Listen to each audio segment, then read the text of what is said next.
फरमाते हैं कि मैं ना मजदूर लेने गया, बगदाद के चौक में मजदूर बैठे होते थे, तो मेरी उन मजदूरों में से ना एक नौजवान बच्चे पे नजर पड़ी।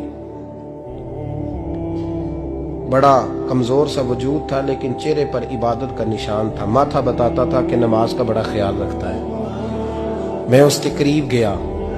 चेहरे भी बड़ा कुछ बताते हैं ना, चेहरों में भी बड़ी रानाई होती है। फरमाते मैं करीब गया, मैंने उसको कहा बेटे मजदूरी करोगे? तो कहने लगा मजदूरों में बैठा हूं तो हुजूर मजदूरी के लिए ही तो बैठा हूं। तो मैंने कहा कि चलो फिर। कहने लगा नहीं, मेरी कुछ शर्तें। मैंने कहा बताओ। कहने लगा पहली शर्त यह है कि लोग 4 दिनार दिहाड़ी लेते हैं, मैं 3 दिनार लूंगा। मैंने कहा यार बे तो बड़ी बेहतरीन है, बाकी भी इस तरह की रख ले।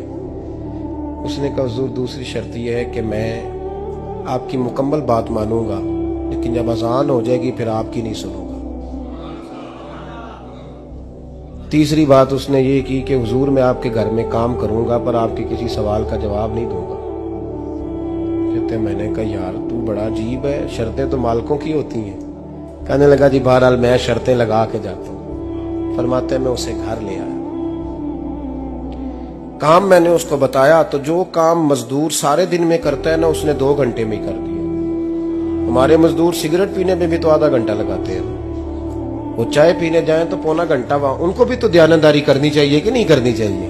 ने मुआहदा किया है ना जी, तो पूरा उतरना चाहिए ना। कहते 2 घंटे में। अब काम जब बंदा शुरू कराता है तो काम और निकल आता है। कहते काम मैंने उसको और बता दिया, वो करने लगा। उसने मिट्टी निकाल के रखी थी बाहर रास्ते में, तो अजान हो गई जोर की। उसने वहीं कुदाल छोड़ी कही और चलने लगा। तो मेरा बेटा कहने लगा इसको जरा बराबर कर दो। कहने लगे चुप कर जा, तेरे बाप से बात हुई थी, जब अजान होती है तो मैं किसी और की नहीं सुनता, सिर्फ अल्लाह रसूल की सुनता हूं। कहते हो मस्जिद चला गया, नमाज पढ़ के आया तो दोपहर का वक्त था। मेरी बीबी कहने लगी इसको को खाना खा ले। कहते हमने कहा खाना खा लो, तो कहने लगा मैंने रोजा रखा, रमजान भी नहीं था, नफली रोजा रखा हुआ। फरमाते हैं शाम हुई, मैंने 3 दिनार दिए, तो मैंने कहा तेरा नाम क्या है? कहने लगा मैंने आपसे कहा था मैं किसी सवाल का जवाब नहीं दूंगा। कहते वो चला गया। अगले दिन मैं फिर लेने गया उसे, काम कुछ और निकल आए, तो लोगों ने बताया वो सिर्फ हफ्ते वाले दिन आता है। मैंने कहा क्यों? कहने लगे जी वो कहता है मेरा हफ्ते का खर्चा 3 दिनार है, जब 3 दिनार कमा लेता हूं तो बाकी सारा टाइम अल्लाह रसूल की जिक्र में गुजार दिया करता हूं।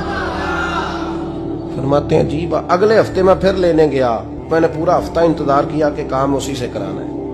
मैं जब गया तो मैंने कहा चलो। कहने लगा मेरी शर्तें याद है ना? और मैंने कहा याद है भाई साथ चल।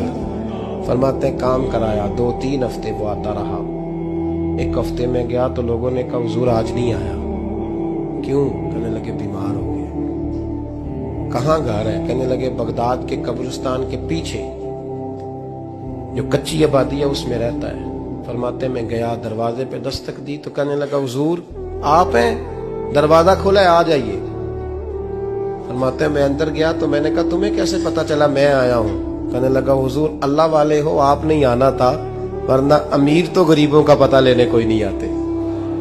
कहते मैं करीब गया तो कहने लगा मैं आपका इंतजार कर रहा था, तेज बुखार है, तप रहा। जेब से कुछ पैसे निकाले, कहने लगा ये पैसे रखने। एक अंगूठी निकाली, कहने लगा हुजूर आज रात को मेरा इंतकाल हो जाएगा, इन पैसों का कफन खरीद के सुबह जनाजा पढ़ के मुझे दफन कर देना, और जब दफन करो तो ये अंगूठी लेके असर के बाद हारून रशीद के पास जाना। आप उसे कहना मैंने मिलना है, पर वो आपको टाइम नहीं देगा।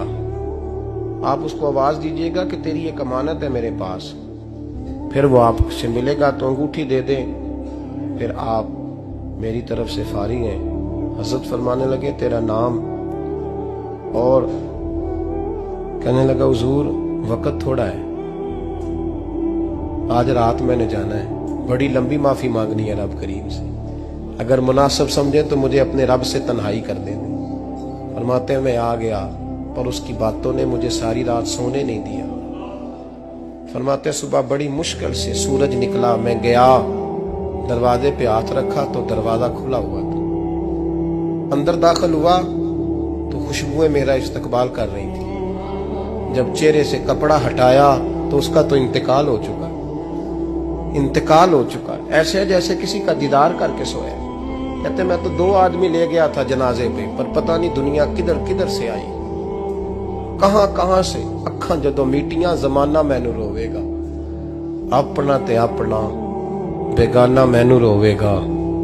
फरमाते हैं मैं तो 2 बंदे ले गया था, पर पता नहीं मखलूक कहां कहां से आई। जनाजा पड़ा, दफन किया।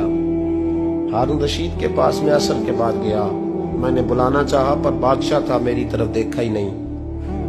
मैंने उसको कहा तेरी ये कमानत मेरे पास है। फरमाते हैं वो मुझे कोने पे ले गया, क्या बात है, कमरे में बुलाया, मैंने अंगूठी दी। हारून रशीद तो चीखे मारने लगा, कहने लगा अंगूठी वाला कहाँ है? मैंने कहा वो तो इंतकाल कर गया। कहने लगा मुझे कब्र पे ले चल। कहते मैं कब्र पे लाया तो वो लेट गया, तड़प के रोने लगा। मैंने कहा मेरा कलेजा फट जाएगा, ना उसने कुछ बताया ना तूने बताया, ये कौन था?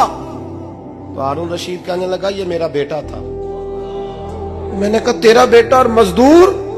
कहने लगा हुजूर ये हजरत दाऊद ताई के पास बैठा करता था, उनका मुरीद था, मुझे रोज कहता था अब्बा तूने बड़ी दुनिया इकट्ठी कर ली है, मरते वक्त तुझसे टांगे समेटी नहीं जाएंगी, इतना हिसाब नहीं तू दे सकेगा। मैं इसको समझा देता, इसकी अम्मा समझा देती। ये रोज हमें कहता छोड़ दो, आ जाओ अल्लाह रसूल की बारगाह में झुक जाएं। हम समझ। एक दिन ये चला गया, कहने लगा फिर तुम्हारा रास्ता और है और मेरा रास्ता और है। ये सोने की अंगूठी गलती से इसके पास रह गई, गलती से हीरे की अंगूठी चली गई। कहने लगा देखो मेरे बेटे ने आज वो भी वापस कर दी है। फिर तड़प के कहने लगा हारून रशीद था तो ये मेरा बेटा, पर मेरा मुर्शद निकला, मेरा पीर निकला। भाई जिंदगी तो बड़ी थोड़ी है ना। बाबा साहब ने कहा था उठ फरीदा सुत्या, और दाढ़ी आ गया ही पूर, अग्गा नेड़े आ गया, पिछा रह गया ही दूर। उठ फरीदा सुत्या, खलकत वेखन जा, मते कोई मिल जाई बख्शिया ते तू ही बख्शिया जा। उठ फरीदा सुत्या, झाड़ू दे मसीत, तू